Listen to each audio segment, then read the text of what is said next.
En nombre de Jesús ponemos en tus manos este tiempo, Padre. Te pedimos que quede sembrada tu palabra, esta semilla, Dios, y que produzcas fruto en nuestra vida a 100%, de manera que nuestra vida pueda experimentar esa vida plena, esa vida victoriosa que el Señor Jesús prometió.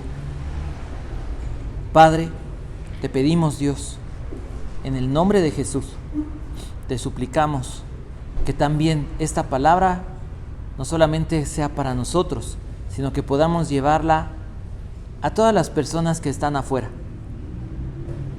Todas las personas necesitan de un Salvador.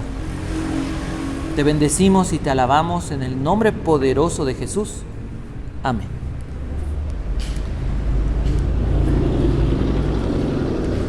Quisiera preguntarles, ¿se acuerdan de algún momento en el que algún problema les haya causado una desesperación tan grande que piensan que se les acabó la vida, que se les acabó todo? ¿Qué recuerdan de eso? ¿Qué pueden recordar de ese momento donde dijeron, se acabó, ya no hay nada, todo se vino abajo? Fíjense que hay algo que quiero que quede grabado en su corazón, que pueda ser esta semilla que Dios use para transformar su vida. Yo recuerdo hace algún tiempo, cuando alguien pierde el trabajo, los problemas económicos son muy fuertes, pero eso trasciende problemas emocionales. Una persona que a los 40 años, a los 50 años se queda sin trabajo, se le viene abajo media vida o la vida completa. Problemas en la casa, problemas consigo mismo, no tengo pensión, el trabajo ya ahorita ¿dónde consigo trabajo? El trabajo se lo dan a jóvenes porque les pagan menos y empiezan los conflictos internos. Y muchas veces cuando dentro del trabajo pues estaban los mejores amigos, ¿no? Y a lo mejor eran las personas con las que más convivías. ¿Qué pasa en ese momento? Se quedan solos. Vienen entonces no solamente las cuestiones económicas, vienen cuestiones de ¿y ahora? Los que eran tus amigos te dan la espalda, te quedas solo. No hay nadie que pueda ayudarte. ¿Y qué pasa entonces en tu vida? Volteas y dices, ¿y ahora qué voy a hacer? ¿Qué va a suceder conmigo? Quiero que puedas pensar en esto. Dios siempre va a estar para ti. Cuando nadie esté para ti, Dios va a estar para ti. Y esto lo dice la Escritura. Voy a leerles el verso base, Éxodo capítulo 14, el verso 10. Dice lo siguiente: el faraón iba acercándose. Cuando los israelitas se fijaron y vieron a los egipcios pisándole los talones, sintieron mucho miedo y clamaron al Señor. Vieron, temieron y clamaron. Hoy vamos a hablar de la cuarta estrategia o del cuarto paso en esta estrategia para enfrentar tiempos difíciles. Para enfrentar tiempos difíciles. Y la estrategia es orar. ¿Cuál fue la primera? ¿Se acuerdan? Hemos llevado una serie. La primera, tenías que estar seguro que estabas ¿en dónde? En el lugar que Dios quería. El lugar donde estás es el lugar donde Dios quiere que estés. Y si pensabas, me equivoqué, era que venir a Dios, arrepentirte y saber que en ese momento estás en el lugar donde Dios quiere que estés. La segunda estrategia fue busca la gloria de Dios. Podemos nosotros intentar leer la Escritura y decir, quiero aprenderme todos los atributos de Dios, pero los puedes saber intelectualmente o académicamente, sin entenderlos en una vida práctica. Todos saben que Dios es omnipotente, es todopoderoso. Dios creó todas las cosas. Pero cuando vienen los problemas, ¿alguien se siente seguro? Todos tienen miedo, todos se derrumban. Cuando viene una pérdida, cuando viene una crisis, ¿qué pasa? Se te viene abajo todo. Pero es que, ¿no que dices que Dios es poderoso? Sí, pero no sé qué me pasa. Y la gente no entiende eso. Pero si tú buscas en medio del problema, en medio de cualquier situación, buena, mala, difícil, normal, natural, tranquila, buscas ver que Dios te sorprenda. Cuando hablamos de la gloria de Dios, hablamos de su esplendor, de su brillo, de su grandeza, de su majestad. Pero eso se ve cuando en cosas, en obras que Dios hace. Dios busca sorprenderte. Y busca sorprenderte en los peores momentos, porque ahí es cuando nadie puede ayudarte y es cuando Dios se muestra que Él es Dios. Entonces, buscas la gloria de Dios, buscas que Dios te sorprenda y en ese momento te das cuenta que Dios es todopoderoso porque te abrió un camino donde nadie hubiera imaginado, donde llegó alguien que te ayudó que nunca hubieras esperado, donde ves que Dios hace un milagro cuando nadie o los doctores habían dicho no hay nada que hacer. Busca la gloria de Dios. El tercero fue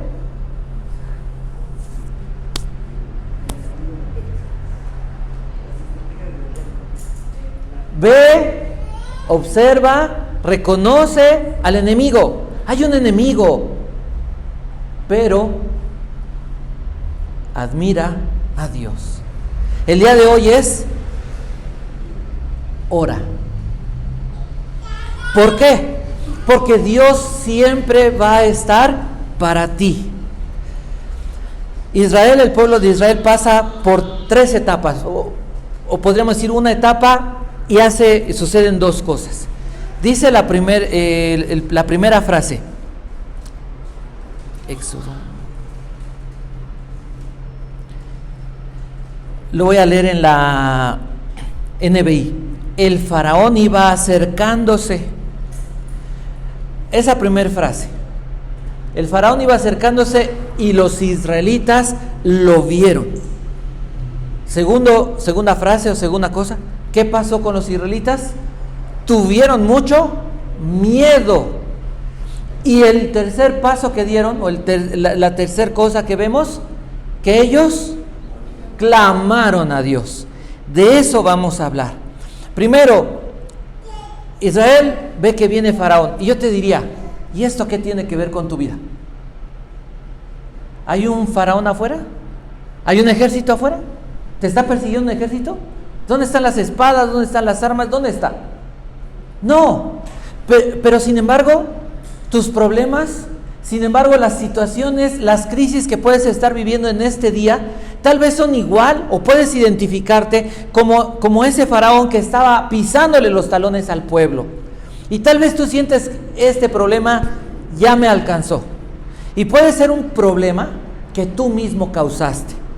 O puede ser un problema que por la condición natural de la vida viene y sucede. Tú no necesitas ir a buscar problemas. Cuando yo iba en la escuela o era niño y salía a la calle, yo decía, bueno, qué caramba, ¿no? Al primero que le echaban pleito era a mí. Llegaban y pum, al que querían patear era a mí. Estábamos jugando y al que le... Entonces decía uno, ¿qué? Estás en el trabajo y los abusos de tu jefe de trabajo sobre ti, ¿los buscas? A veces puedes tú hacerlo, producir que el jefe tenga una mala actitud, pero no necesariamente. Los abusos en la calle, la gente que busca hacerte mal porque es mala, los que están trabajando, que ahora en el transporte público llegan y les cobran, todo lo que está pasando. Piensa tú, gracias a Dios que no tenemos un ejército, pero si tú fueras una persona que maneja y llegan y te dicen a la semana me vas a dar tanto o vas a ver lo que te pasa, la gente tiene que dar. Y la gente llega al momento que dice, mejor cierro mi negocio, me voy a otra ciudad, ¿qué voy a hacer? ¿Me quieren secuestrar? ¿Cómo está el mundo? Entonces a lo mejor tú dices, yo no tengo un faraón físicamente, pero los problemas por los que estoy atravesando, las condiciones de la vida, las cosas que pasan, una enfermedad, puede identificarme con este pasaje. Ahora, hay problemas sencillos, se te acaba el jabón y sales a la tienda, o se te acaba la leche, al otro día vas y la compras. Pero hay problemas que no hay quien te pueda solucionar. Y muchas veces los problemas son internos, son del alma. ¿Qué dices tú? Es que pongo un negocio y no resulta. Me asocié con otra persona que sabe hacer las cosas y no resulta. Y ya hice esto y no resulta. Y ya hice esto y no resulta. Y ya hago esto y no resulta. Y puedes estar viviendo en medio de estas situaciones y dices, no hay quien me pueda ayudar. Y puedes ir a lo mejor con alguna persona, oye, es que dicen que tú eres psicólogo y tú puedes ayudar, y te das cuenta que es una persona igual que tú. Nadie cambia tu forma de pensar, ni tu corazón. El único que lo puede hacer es Dios. Y cuando ves que te enfrentas a este tipo de crisis y que no puedes huir y que no puedes cambiar nada, en ese momento, ¿qué empieza a pasar con la gente? Se amarga, se frustra, se llena de... ¿Cuál es ahorita lo que está sucediendo? Se llenan de ansiedad. Hace algún tiempo tuvimos que ir a ver a una persona, estaba bien en su trabajo y de repente hasta en ambulancia y le dio un ataque de ansiedad. ¿Por qué? Hay cosas que tú dices, esto nadie me va a poder ayudar. Piensa, considera. En Génesis 35 hay una historia, se las voy a platicar. En el verso 1, fíjense, hablemos de un problema que alguien se causó. Jacob y sus hijos están viviendo en un lugar llamado Siquem. El nombre Siquem, la palabra Siquem significa entre los hombros, llevar una carga entre los hombros. Y esto puede hacer referencia como las personas que intentan vivir las cosas o vivir la vida con sus propios esfuerzos, con sus propios recursos. Resulta que a esta familia, que conocemos a Jacob, a sus 12 hijos, bueno, eran 11, y Dina, violan a Dina. Entonces, ¿qué hacen los hijos de Jacob? Idean una trampa, hacen un trato con esa población de Siquem y entonces matan a todos. Les dice Jacob, ¿qué hicieron? Porque ya se habían arreglado las cosas, habían pedido la mano, dice, no, nos ofendieron y nadie nos puede hacer eso. Entonces, todos los pueblos o los clanes de alrededor se van a unir para ir a destruir a la familia de Jacob. Cuando no hay manera de salir, en ese momento aparece Dios y le dice a Jacob lo siguiente. Dice, Dios le dijo a Jacob, ponte en marcha y vete a vivir a Betel. Erige allí un altar al Dios que se te apareció cuando escapabas de tu hermano Esaú. ¿Quién es ese Dios? Jehová. No había quien ayudara a Jacob. ¿Y qué fue lo que sucede? Dios aparece y ¿qué le dijo a Jacob? ¿Qué haces aquí? Ve a Betel. ¿Betel qué significa? Casa de Dios. Regresa a la casa de Dios. ¿Qué estás haciendo fuera de la presencia de Dios? ¿Qué haces lejos de la compañía de Dios? Jacob agarra sus cosas, agarra a su familia y va a Betel. Siempre Dios va a estar para ti. Oye, pero es que este problema se lo causó la familia misma, ellos mismos se causaron un problema. ¿Dios los abandonó? Es que, ¿por qué llegaron a ese problema? Porque vivían en sus fuerzas, vivían haciendo viviendo la vida con sus propios recursos, lejos de Dios. Dios aparece y le dice, regresa, vuelve a casa. Sigue la historia de Éxodo, regresamos a Éxodo. Y dice que Israel cuando vio a Faraón tuvo mucho miedo. Y esto sucede generalmente en todos, es algo natural. Vemos un peligro y nos va a dar miedo. Pero hay una forma de temer, que es temer y bloquearte. Temer, enloquecer, temer y querer huir, temer y quererte drogar, alcoholizar, suicidarte. O puedes temer y hacer lo que hizo el pueblo. Entonces aquí lo que sucede es que se llenan de pánico, tienen temor, tienen mucho miedo.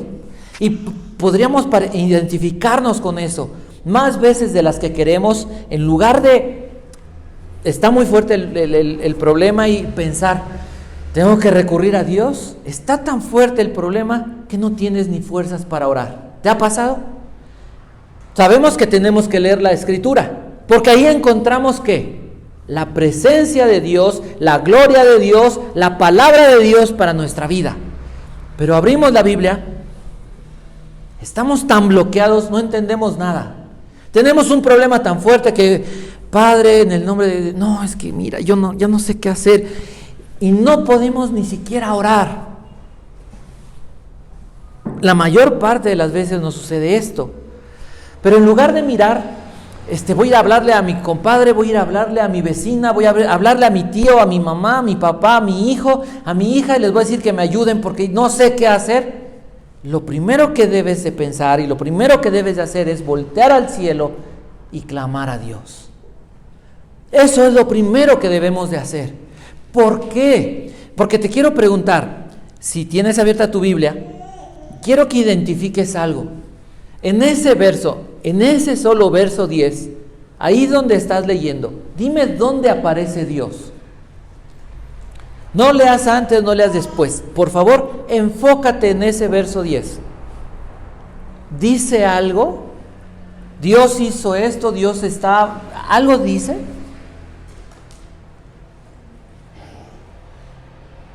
¿Qué dice? Piensa en eso. Es muy importante. Faraón está, lo ve la Biblia les habla bonito, ¿no? Los niños de Israel, ¿no? Los hijos de Israel, los niños de Israel, está muy cerca, les da miedo. ¿Dice algo que Dios está haciendo en ese momento? Si tú observas, no dice. Y eso es importante. Porque cuando tú estás en un problema generalmente no ves a Dios, pero lo que la Biblia está revelando es que Dios estaba allí. Igual que cuando tú estás atravesando por un problema, físicamente no vemos a Dios, no lo tocamos, porque Dios es espíritu, Dios es invisible, Dios es etéreo, pero Dios está ahí. Y sabes, Dios está ahí para ti, como lo estuvo para este pueblo de Israel. Entonces, debes de sentirte feliz. Esto me cambió la vida. Porque vienen problemas, vienen pensamientos, te sientes medio agitado y pasan muchas cosas. ¿Y quién me va a ayudar? Y la crisis, y la política, y la economía, el trabajo, y los vecinos, y la gente mala, y el tráfico. Sí, el mundo está de cabeza. Pero Dios está ahí para ti. Y Dios está para ti, para escucharte. Dios está para ayudarte. Dios va a abrirte un camino. Entonces dime tú, ¿de quién vas a huir? Si Dios está aquí, ¿a quién le voy a tener miedo si Dios está aquí? ¿Sí me entienden? No se emboten, de veras considérenlo. No veo a Dios, pero Él está aquí. Y lo que estoy haciendo, sé que Dios me está viendo y estoy confiado y descanso en Él. Y llegué aquí y me voy a ir de aquí porque sé que Dios está para mí. No está para todos. No sé si está para todos, porque no sé si confían en Dios. Pero Dios está para mí. Y te puedo decir que eso me cambió la vida. Y eso me libró de miedos, de angustias. Eso me libró es que tenemos que saberlo todo, porque si no, mira, no vamos a dar resultado. Tenemos que ser perfectos, porque si no, nos van a correr el trabajo. No, ten cuidado, porque si no vas a perderlo todo. Te quita todo el peso, porque todo depende de Dios. Dios está para mí. ¿Qué significa eso? Génesis capítulo 32. Hablemos de un problema o de cuentas no resueltas en el pasado. Resulta que Jacob tenía un hermano que se llamaba Esaú y Esaú era el primogénito que merecía la herencia, 2/3 partes de la herencia. Y él heredaba el liderazgo espiritual. Y todo era para Esaú. Pero Jacob, ¿qué hizo? Le robó la herencia, le robó la bendición, le robó el liderazgo. Se quedó todo y salió huyendo. Pasan los años. Jacob ya no es tan joven. Jacob tiene riquezas porque Dios le favoreció, Dios lo cuidó, Dios lo bendijo. Pero cuando viene de regreso, porque Dios le dice, regresa a Canaán, se encuentra con cuentas no saldadas, con procesos no resueltos. ¿Te suena algo? ¿Cuántas cosas dices tú? Tengo esta deuda, tengo este compromiso, no saldé esto, no cerré este ciclo. Y si volteas y ves tu vida, es una vida de quebrantos, de desórdenes y de cosas que no solucionaste, como el caso de Jacob. Y Jacob, cuando va llegando a la tierra, le dicen, ¿qué crees? Que tu hermano, al que le robaste, al que le quitaste la herencia, viene por ti. No viene solo, viene con 400 hombres. Es un ejército. Mira, para que lo imagines, júntate 400 granaderos, pero dispuestos a matar. Y tú, con tus niñitos, con tus bebés, con 4 esposas, 4 mujeres. O sea, ni siquiera que tú dijeras, no hombre, el super cristiano, no hombre, Jacob era... ¡Wow! No. 4 mujeres, 12 hijos revoltosos, muchos conflictos todavía en su corazón.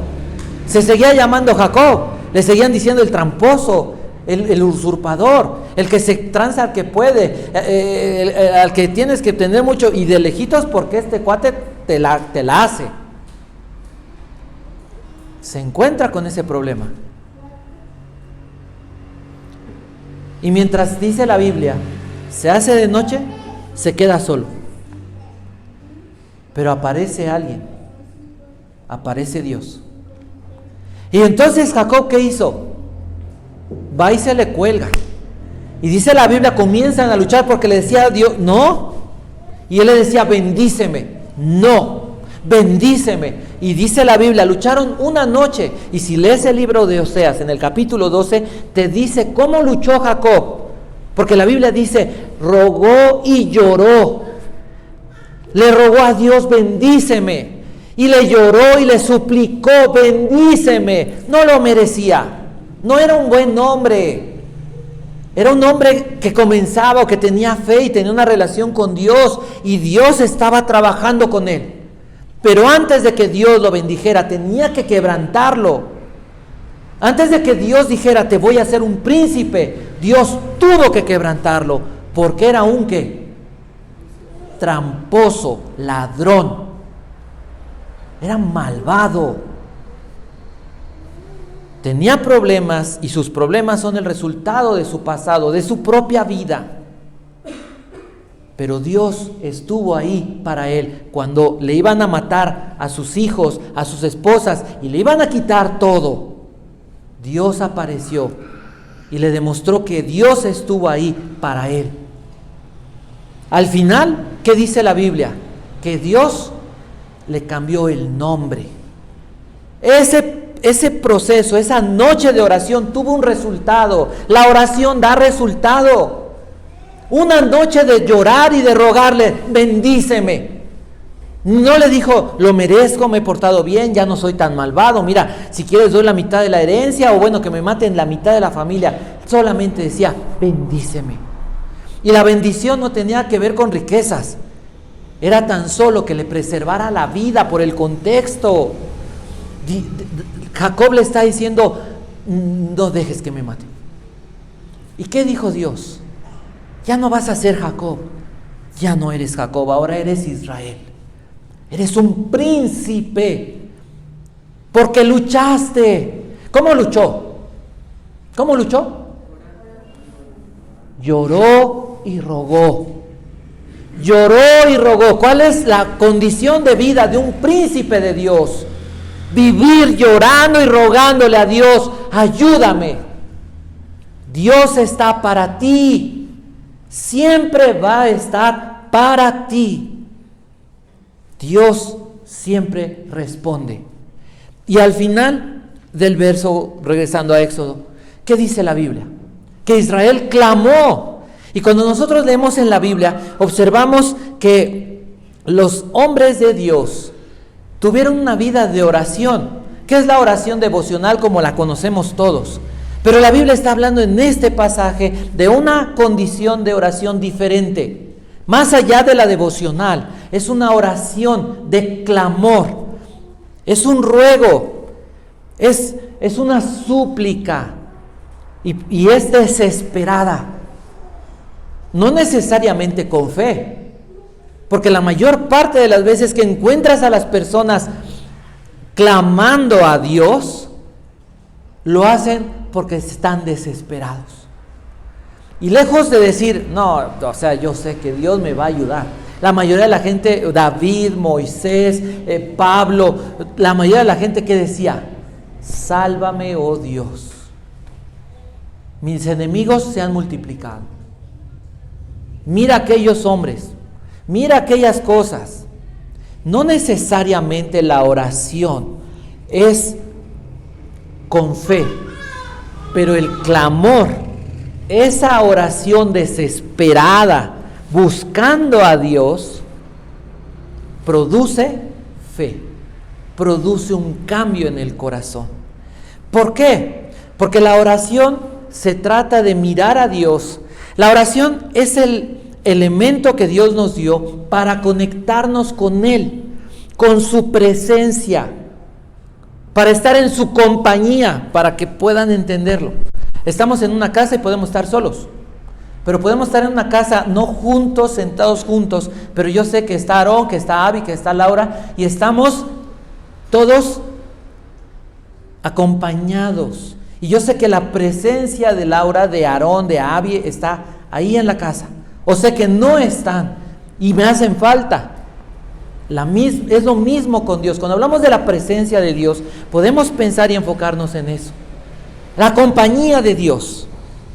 Cuando estoy en la compañía de Dios, mi corazón cambia y tiene paz. Recibe paz. Puedo mantenerme controlado en cualquier crisis. Salmo 18. David clama a Dios y Dios, dice la Biblia, comienza a hacer una serie de cosas maravillosas en la naturaleza. De manera que podemos ver que Dios siempre salva con su poder.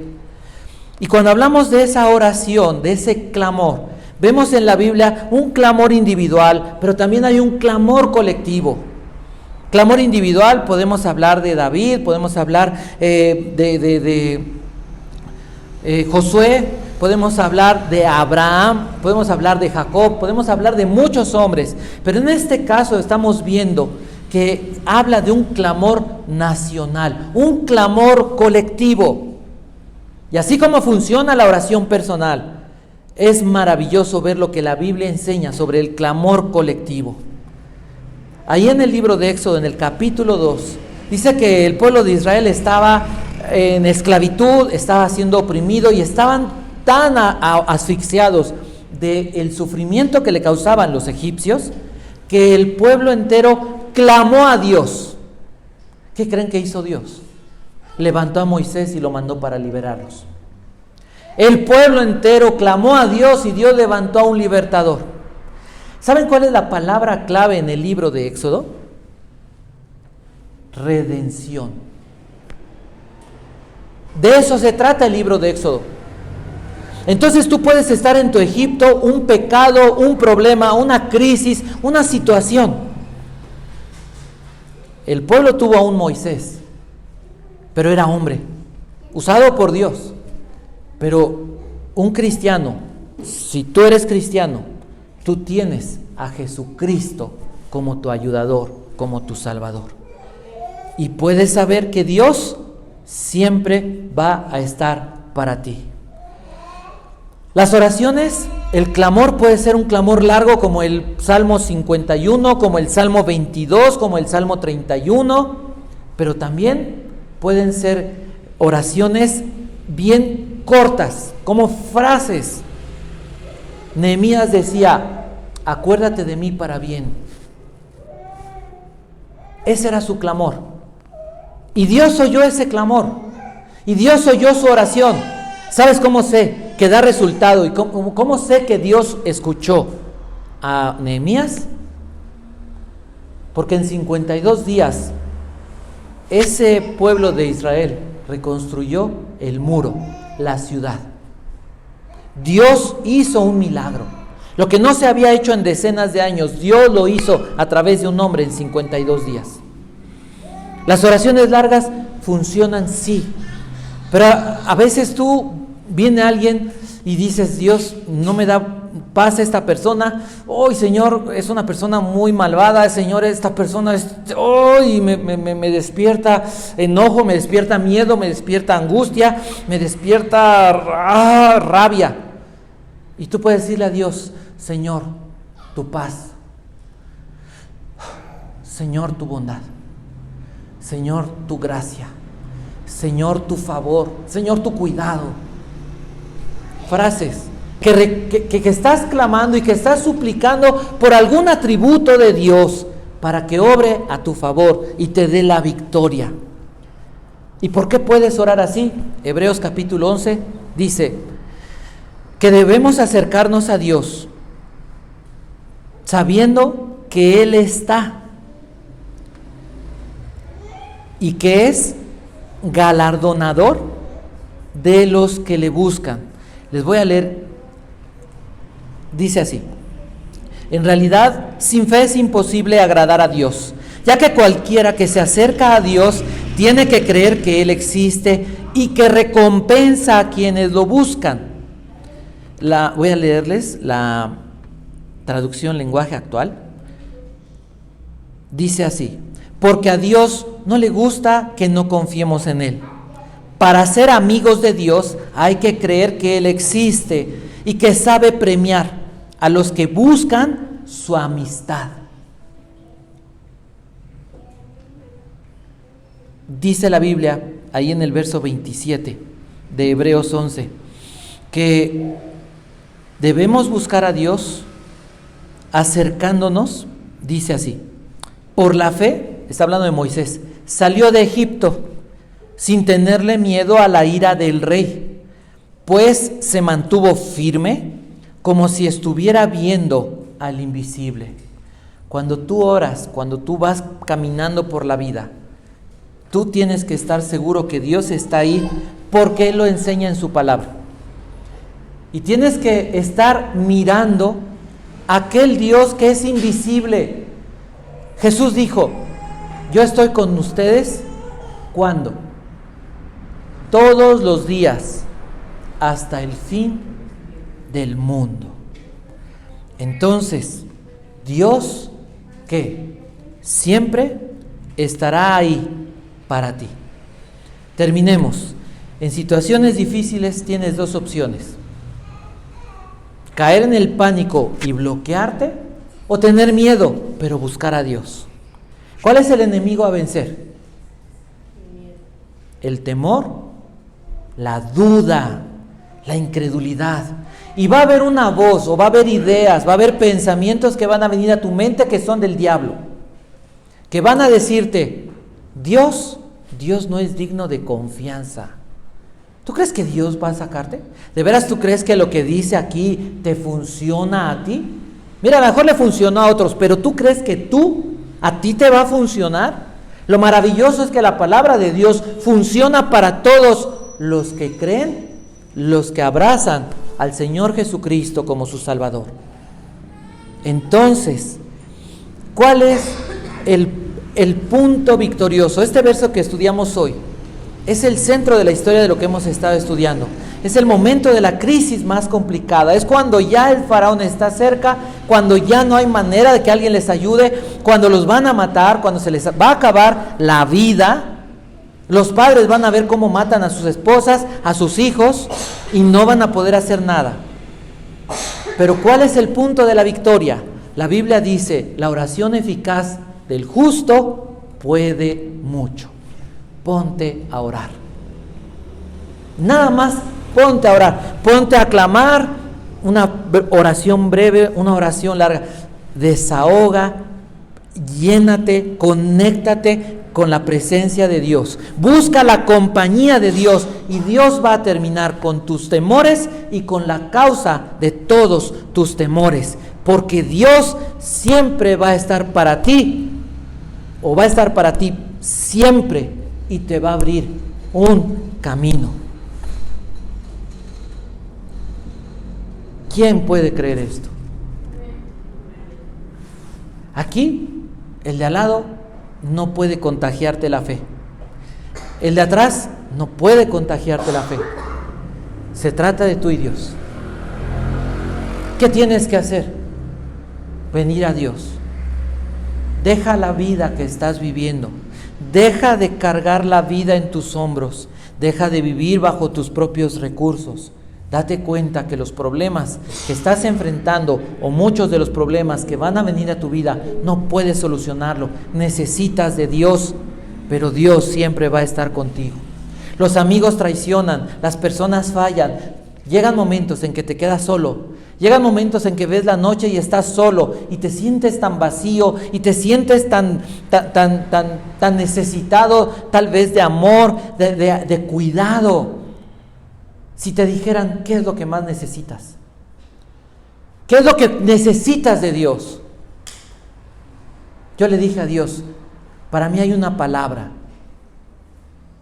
protección, seguridad. Si tú me garantizaras que mi vida está segura, creo que todo lo demás podría vencerse. Se viene abajo todo. Y Dios me respondió con este pasaje: estoy para ti, siempre. Y cuando creas que estás solo y que es de noche, te voy a abrir un camino. Y todo el quebranto que estás pasando, lo estoy usando para acabar con todo lo malo que hay en ti y para poder levantarte como un príncipe realmente. Eso es lo que Dios hace en la vida de los que esperan en Él. Vamos a